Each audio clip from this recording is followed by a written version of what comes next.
नमस्कार, आप देख रहे हैं जनता जनार्दन न्यूज 24/7। आइए नजर डालते हैं आज की खास खबर पर। जनता जनार्दन न्यूज 24/7 की टीम ने आज इटावा जनपद के बड़पुरा तृतीय से जिला पंचायत सदस्य प्रतिनिधि श्री दौलत राम सिंह बघेल जी से की खास मुलाकात।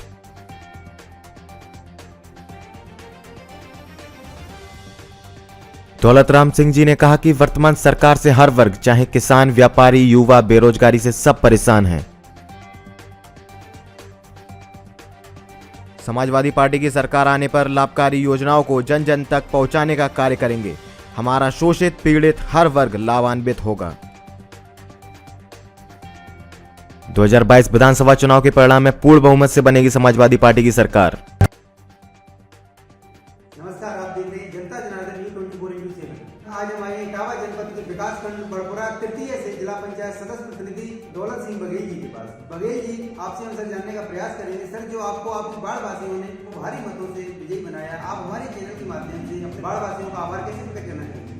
सर्वप्रथम तो मैं आपका यहाँ पर उपस्थित होने पर आपके चैनल 24/7 का दिल की गहराइयों से हार्दिक वंदन और अभिनंदन करता हूँ। और आपने जैसे कि क्वेश्चन किया कि बाढ़ वासियों का किस तरीके से, तो मैं आपसे बहुत ही कम शब्दों में इतना कह पाऊँगा कि मेरे वार्ड के देवतुल्य जनता ने मुझे अपना बच्चा, अपना बेटा समझकर जो आशीर्वाद दिया, मैं उनके लिए आजीवन ऋणी रहूँगा।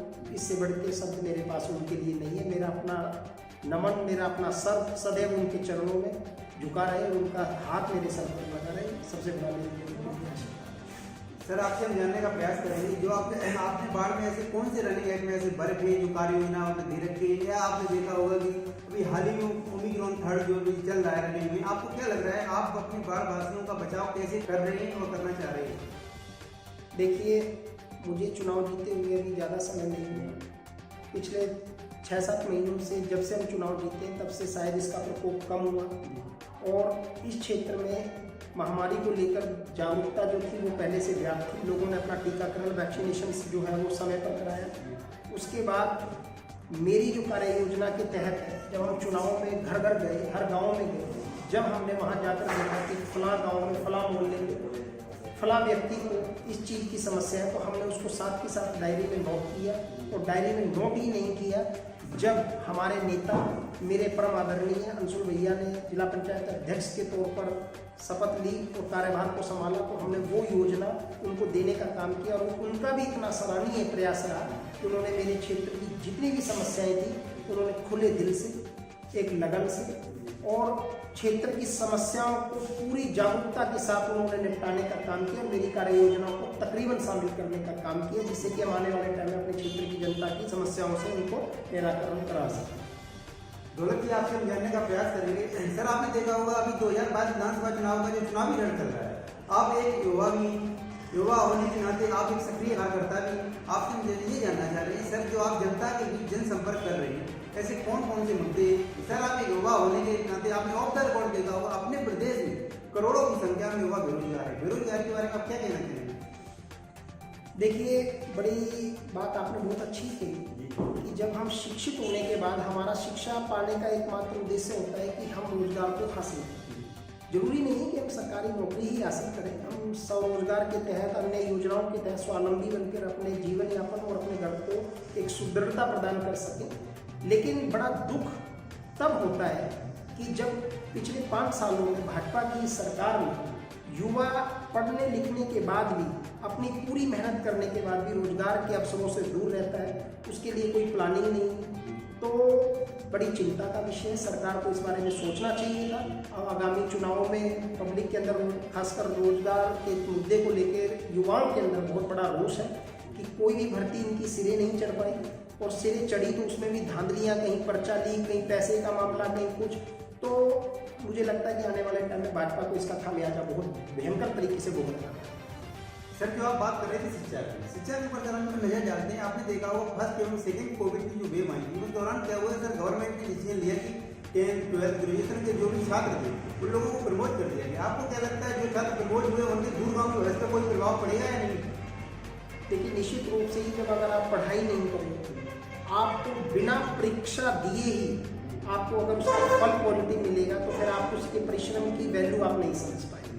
पढ़ने वाला हर छात्र जब वो पूरे साल स्टडी करता है, मेहनत करता है, उसके ट्यूटर, उसके टीचर, उसके गार्जियंस, उसके पेरेंट्स जो हैं उसकी स्टडी पर एक मेहनत करते हैं और तमाम मोहल्लों के, घर के, बाहर के टीचर सब उससे एक उम्मीद लगाते हैं और जब उसको बिना रिजल्ट की उसको अपग्रेड कर अगली क्लास में प्रमोट कर दिया जाता है तो निश्चित तौर पर देखिए आप भी शिक्षित हैं और हम भी शिक्षित हैं, ये तो जानती हैं कि एजुकेशन के ऊपर बहुत ही गंभीर प्रभाव पड़े हैं, आगे भी पड़ेंगे, जिससे कि उनकी एक जो बेस है वो कमज़ोर होता है और आने वाले टाइम में जब कंपटीशन टेस्टों की और तमाम एग्जामों की, जबकि आज का दौर जो है वो कंपटीशन का है, प्रतिस्पर्धा का है, तो इस प्रतिस्पर्धा में अगर आप अपने आप को कॉन्फिडेंटली एकदम हाई लेवल से नहीं उतरेंगे तो मेरे को नहीं लगता कि आप किसी भी मुकाम को हासिल कर पाएंगे। बहुत ही इसका गंभीर परिणाम है वास्तव में। सर आप बात कर लीजिए किसान की। आपने देखा होगा केंद्र और राज्य सरकार का दावा था और दावा कर भी रही है सर कि 2022 तक किसानों की आय दोगुनी हो जाएगी। इसीलिए आपने देखा होगा कि राज्य सरकार की मिली भगत से आपने देखा होगा उन दोनों लोगों की गठजोड़ से काफ़ी ऐसी लोहानियाँ योजना किसानों के लिए चलाई, चाहे वो सर पीएम सम्मान निधि हो। आपने देखा होगा फर्स्ट एवं सेकेंड कोविड के दौरान भी आपने देखा होगा फ्री ऑफ कॉस्ट राशन दिया गया, वह रिसेंटली मार्च तक फ्री ऑफ कॉस्ट कर दिया गया। आपको क्या लगता है किसानों की आय दोगुनी हुई है या नहीं? देखिए हम और आप भले ही पत्रकारिता जगत से, मैं जनप्रतिनिधि हूँ, लेकिन कहीं ना कहीं हमारी जो रूट्स हैं, जो जड़ें हैं, वो कहीं ना कहीं हम भी किसान के बेटे हैं, कहीं ना कहीं ज़मीन से, खेती से जुड़े हुए हैं।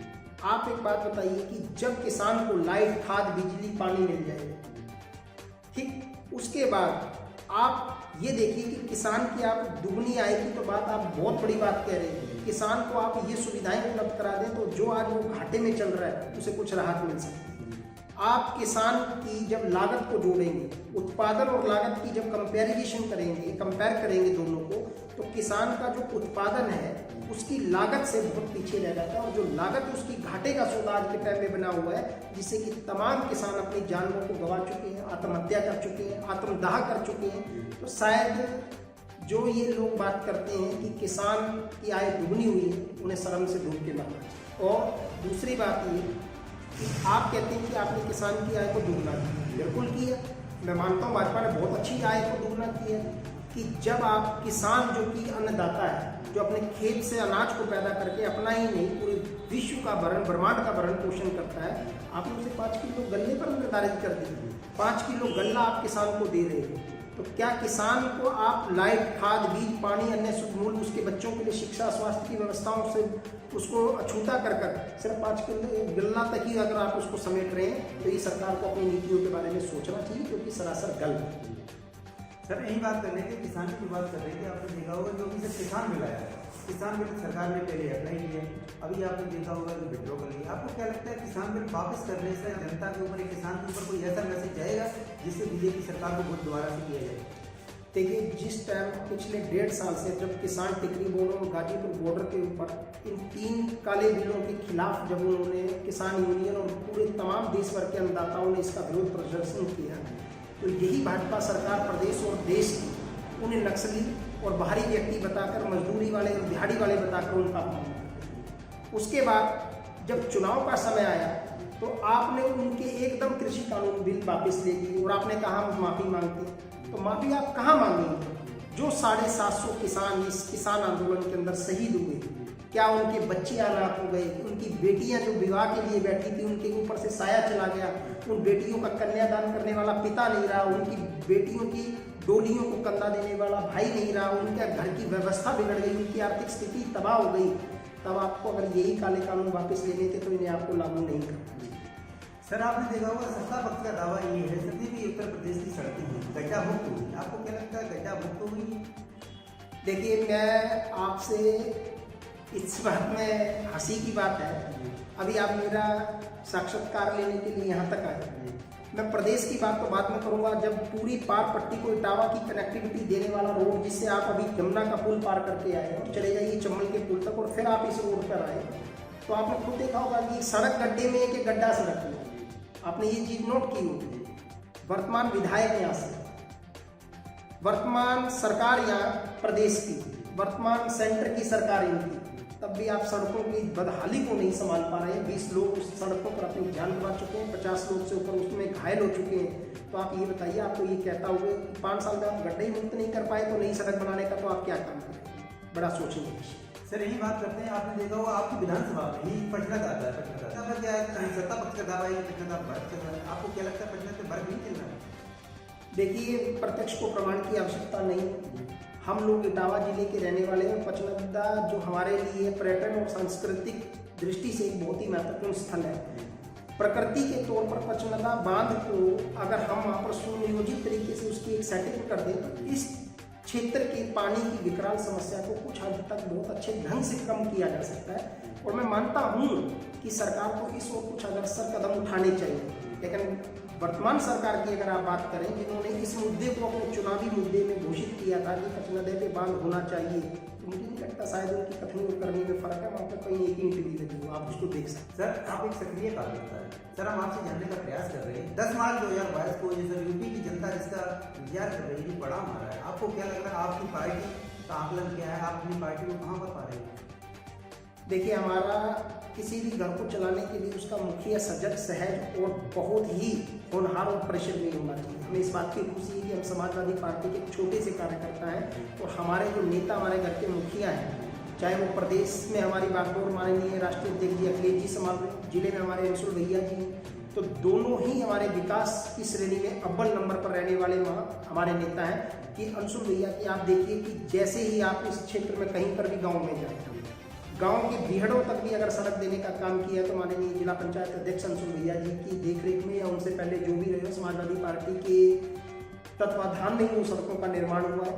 और जब विकास की गति गांव से चलती है तो प्रदेश का फिर विकास होता है, और जब प्रदेश की विकास की गति गांव तक ही ना पहुंचे तो फिर वो विकास अधूरा रहता है। तो हमारी समाजवादी पार्टी का जो विजन है वो गांव को मजबूत करके प्रदेश को मजबूत करना है।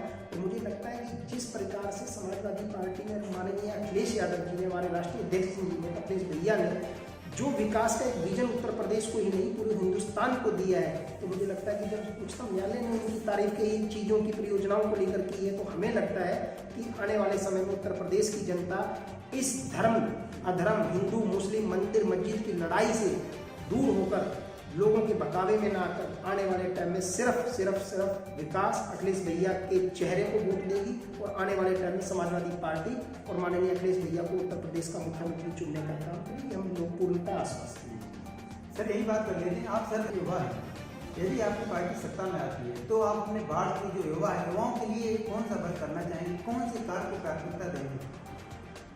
हम अपने वार्ड के युवाओं को सबसे पहले देखिए, आपकी जो आज के टाइम में युवाओं के अंदर एक विकट समस्या पैदा हो रही है बेरोजगारी की वजह से, कि वो नशे की तरफ अग्रसर होते जाए। तो हम लोगों में जागरूकता यही लाना चाहते हैं कि बेटा आप अपना समय का न्यूट्रलाइज करिए, आप पढ़िए, पढ़ने के बाद अगर आप पे नहीं है तो आप स्वरोजगार योजनाओं की तरफ जाइए, आप अपना कोई धंधा पानी करिए, नशे से आप दूर रहिए। आपके विकास कार्यों के लिए जितनी मदद सरकारी योजनाओं के माध्यम से समाजवादी पार्टी की सरकार में, चाहे देखिए हमारी सरकार का तो युवाओं के प्रति शुरू से ही विजन रहा। 18 लाख लैपटॉप जब हमारे माननीय अखिलेश भैया जी ने युवाओं को दिए, तो आज उन लैपटॉपों का सहारा लेकर उन पर उंगलियां चलाकर बहुत से लोगों ने जन सेवा केंद्र खोले, बहुत से लोगों ने ई टिकटिंग का काम किया, बहुत से लोगों ने तमाम ऐसे काम किए जिससे कि उन्हें रोजगार के नए अवसर मिले। इसी तरीके से हमारे प्रदेश में आने वाले समय में अखिलेश भैया जी जो पूर्व मुख्यमंत्री उत्तर प्रदेश और भावी मुख्यमंत्री उत्तर प्रदेश जो होने जा रहे हैं, उनके पास युवाओं को लेकर एक बहुत बड़ी क्राइटेरिया उनका तैयार है। उस क्राइटेरिया से जब घोषणा पत्र में हमारे वो जारी होगा तो हम युवाओं को उसके प्रति जोरदार तरीके से उनको जागरूक करेंगे और उनकी तरफ मोड़ने का काम। सर जो आप बात कर रहे थे लैपटॉप की, सत्ता पक्ष में तो अगर स्मार्टफोन और टैबलेट बांटे जा रहे हैं, आपको क्या लगता है टैबलेट और जो स्मार्टफोन बांट रहा है नहीं बांट रही है? सत्ता पक्ष को नमक और चना बांटने से फुर्सत मिले तब तो लैपटॉप और टैबलेट की बात करें।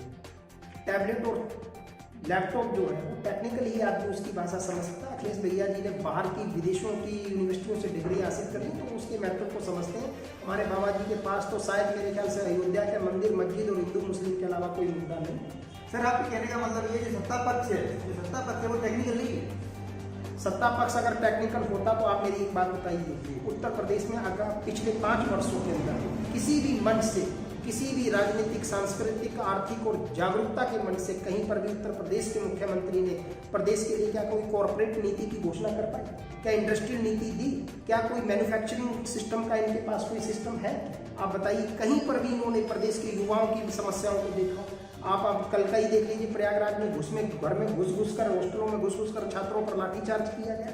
क्या आप जन भावनाओं को जो आक्रोशित हैं उनको क्या आप पुलिस या तानाशाही से दबाने का काम कर सकते हैं? ये लोकतंत्र है। यहाँ आपको लोकतंत्र ने, पब्लिक ने आपको अपने मत का प्रयोग कर आपको सत्ता शासन पर आसीन करने का काम किया और वही मत का प्रयोग करके आपको उखाड़ कर फेंकने का काम।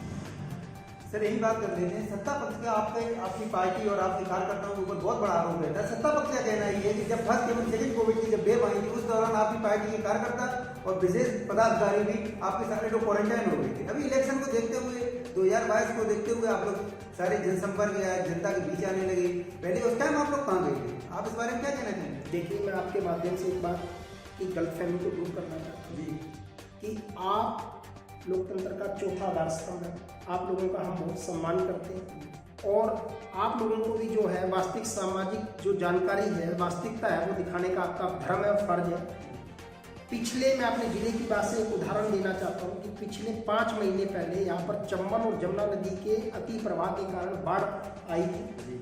हमारे अंशुल भैया जो जिला पंचायत अध्यक्ष, हमारे नेता, हमारे बड़े भाई, हम उन्हें अपना आदर्श मानते हैं। उन्होंने हमें आदेश दिया कि दौलत सिंह, हमें रात को नींद नहीं आ रही कि कैसे वो लोग बेचारे अपने घरों से बेघर होंगे, कहाँ उनके डंगर पशु होंगे, कहाँ उनके बच्चे सो रहे होंगे, कहाँ उनके घरों में पानी भर गया होगा, कहाँ उनके मकान टूट गए। आप ये समझ लीजिए, तुरंत ही अगले दिन अंशुल भैया जी ने एक टीम बनाई, चक्कर नगर से लेके आपके पूरे बाढ़ग्रस्त एरिए में जो पारपट्टी का एरिया है, उन्होंने स्वयं अपने नेतृत्व में राहत सामग्री, दवाइयाँ वितरण, स्टीमर वगैरह का मंगाने का काम किया और समाजवादी पार्टी के तमाम कार्यकर्ता, तमाम नेता उस मुहिम में लगे रहे। कच्चा राशन प्रोवाइड किया, सब्जियां दी गई, लोगों को टैबलेट बांटी गई जिससे कि उन्हें कि बाढ़ प्रभावित एरिए में कोई गंभीर बीमारी ना हो। तो सर मेरा जो प्रश्न था वो आपका कोविड के दौरान की बात कर रहे थे। आप बाढ़ग्रस्त की बात करें, अच्छी बात है सर, हम आप कोविड की तरफ ले जाना चाह रहे हैं। कोविड की फर्स्ट एवं सेकंड की जब कोविड की वेव आई थी उस समय की बात कर रहे हैं। उस समय आपने क्या कार्य किया, अपने बाढ़वासियों को कैसे बचाया? देखिए, हमारे उस समय में हम लोग समाजवादी पार्टी के कार्यकर्ता थे, आज भी कार्यकर्ता। हमारी समाजवादी पार्टी की इटावा जिले की पूरी कार्यकारिणी ने लोगों को रोड पर जाकर उनको राहत सामग्री बांटी। जो लॉकडाउन के कारण अपने घर से बेघर हो गए थे, जो लोग बेचारे पैदल ही चल दिए थे, उस लॉकडाउन की भयावह घटना से 138 लोगों ने अपनी जानें दे दी थी। उनको अपने घर में पहुंचने का साधन नहीं मिल रहा था। ट्रांसपोर्ट के, यातायात के साधनों पर पूर्णतः बंदी लगी गई थी कि लोग अपने घरों में नहीं पहुंच पा रहे थे। समाजवादी पार्टी के प्रत्येक नेता ने, कार्यकर्ता ने उनकी मदद करने का काम किया, उन्हें खाना पहुंचाया, उन्हें दवाइयां दी, उन्हें अपने साधनों से, व्यक्तिगत साधनों से उनके घरों तक पहुंचाने का काम किया। और मैं अगर इस बात को, आपको मेरी बात को अगर झूठ लगता है तो आप इसको धरातल पर जाकर इसकी जाँच कर सकते हैं। बात कर लेते सर विधानसभा इटावा सदर की। आपको क्या लगता है आपके इटावा सदर से इधर है तो अपनी पार्टी सक्रिय कार्यकर्ता है, आपको क्या लगता है नजर डाल लेते हैं आप अपने आप को कहाँ पा रहे हैं और आपके इटावा सदर की कौन कौन सी मूलभूत समस्याएं हैं? अभी जो बात कर रहे थे वो सर कर रहे थे समझ कर रहे थे। देखिए, मैं आपको इस बात के लिए आश्वस्त कराना चाहता हूँ कि 5 साल पिछले जो भाजपा की सरकार के लोगों ने, इटावा सदर की जनता ने बड़ी बदहाली में जो काटे हैं, उन लोगों को ये एहसास हो गया कि हमारे इटावा की जनता को, कि हमारे इटावा का अगर कोई भला कर सकता है तो एकमात्र हमारे अखिलेश भैया। और हम आपको इस बात से आश्वस्त कराना चाहते हैं कि आज या कल में हम लोगों की चुनाव को लेकर रणनीति तय हो जाएगी। और मैं आपको ये पूर्णतः विश्वास दिलाता हूँ कि इस इटावा सदर पे हमारे अंशुल भैया इतने विकासशील पुरुष की श्रेणी में है, जो वो उनकी जो टीम है वो पूरे घर घर जाकर पिछले 7 से 8 महीने नहीं, पिछले 5 साल से लगातार वो क्षेत्र के बीच में है, जनता के बीच में। और जो हमारे नेता माननीय अंशुल जी हमें दिशा निर्देश देंगे, अगर वो ये कहेंगे कि हमें 24 घंटे आपकी क्षेत्र में प्रेजेंस चाहिए, पब्लिक के बीच में जाइए, तो हम उससे भी पीछे नहीं हटेंगे। हम अपने अंशुल भैया की नाक और उनका माथा कभी नीचे नहीं देंगे। ये हमारा प्रण है, हमारा वचन है। हमारे नेता के लिए, हमारे अखिलेश भैया को मुख्यमंत्री बनाने के लिए हम जी जान दिन रात एक करें। सर आपसे अभी जानना चाह रहे हैं, आपने देखा होगा हाल ही में इलेक्शन कमीशन ऑफ इंडिया ने न्यू कोविड गाइडलाइन निकाली। आपको क्या लगता है न्यू कोविड गाइडलाइन में सर जो फिजिकल या रेलियन थी उस पर पाबंदी लगा दी, वर्चुअली और फिजिकल में आप अपने आप को किसमें कंफर्टेबल पा रहे हैं? देखिए, आपके क्वेश्चन से हटके एक चीज़ तो कहना चाहूँगा, वर्चुअल रैली और फिजिकल रैली में जो डिफरेंस को पैदा करने का काम किया गया, उसके एक रीज़न को भी जानना बड़ी आपके आवश्यक है। जब देश के प्रधानमंत्री जी बाहर जाते हैं, पंजाब जाते हैं, तो मेन रीजन नहीं बताया जाता, सिक्योरिटी का रीजन दे दिया जाता है, जबकि मेन रीजन ये है कि वहाँ पर कुर्सियाँ ही खाली हैं। और जब फिजिकल रैली की बात थी तो अखिलेश भैया जी की रैली में जो आदमी 5 बजे शाम से खड़ा हो, वो सवेरे 5 बजे भी अगर टॉर्चों की लाइट लेकर उनको सुनने के लिए खड़ा है, तो आप प्रदेश की जनता के मूड को भांप सकते हैं कि पब्लिक क्या चाह रही है। दूसरी बात, जब कोविड के नियमों का पालन करने के लिए माननीय चुनाव आयोग ने वर्चुअल रैली का प्रावधान कर दिया, तो देखिए समाजवादी पार्टी पढ़ी लिखी पार्टी है, हमारे नेतृत्व जो है हमारे अखिलेश भैया जी को पढ़े लिखे और एक कुशल नेतृत्व करता है। तो वर्चुअल रैली में मुझे लगता है कि हम धर्म अधर्म और मंदिर मस्जिद की बात करने वालों से भी पढ़ाई लिखाई में हम बहुत ऊपर है। शायद हम उनसे बहुत अच्छी टेक्नोलॉजी के साथ वर्चुअल रैली को फेस करके पब्लिक से अपनी कनेक्टिविटी को सेटअप करने का काम करेंगे। और आने वाले टाइम में हमारा पब्लिक की रैलियों तक ही ताल्लुकात नहीं है, हम धरातल पर भी जाके पब्लिक की समस्याओं को जानने का काम करेंगे और सरकार आने के बाद उन समस्याओं को नंबर वाइज निपटाने का काम करेंगे, जिससे कि हम पब्लिक को सुगमता का जीवन दे चुके। उनको जो 5 साल हमारे नेता ने उनसे वादे किए वो पूरा करने का काम करेंगे, जिससे कि हम उनका आशीर्वाद प्राप्त कर सकें और उनकी दुआएं कमा सकें। सर क्या आप मुझे बताना चाहेंगे, हम आपसे ये जानना चाह रहे हैं सर, आपकी पार्टी 10 मार्च 2022 को आप अपनी पार्टी को कहाँ पा रहे हैं, सीटों का आकलन क्या है? देखिए हमारे माननीय अखिलेश भैया जी ने जो सीटों का आकलन है वो पूरे प्रदेश को, पूरे देश की जनता को बता दिया। बस हम तो 10 तारीख को आपको इतना ही कहेंगे कि लड्डू तैयार है, आप जल्दी से आइएगा, हम आपका मुंह मीठा कराएंगे। प्रदेश की जनता ने हमें लड्डू बनाने का आदेश दे दिया है, वो आपका मुंह मीठा कराकर प्रदेश की देवतुल्य जनता और जिले की देवतुल्य जनता का हम अभिनंदन और वंदन स्वीकार करेंगे और उनके चरण वंदना करते हुए उनकी सेवा के लिए तत्पर हैं। हमारे साथ उपस्थित थे दौलत बघेल जी, उन्होंने बड़े सरल स्वभाव से बताया कि विकास के नाम पर ही जो समाजवादी पार्टी के जो कार्य किए गए थे, उसी उन्हीं कार्यों को देखते हुए वो जनता के बीच जा रहे हैं, उन्हीं को कार्यों को मानते हुए 10 मार्च 2022 को जो विधानसभा चुनाव का परिणाम आ रहा है, उसमें समाजवादी पार्टी की सरकार पूर्ण बहुमत के साथ समाजवादी पार्टी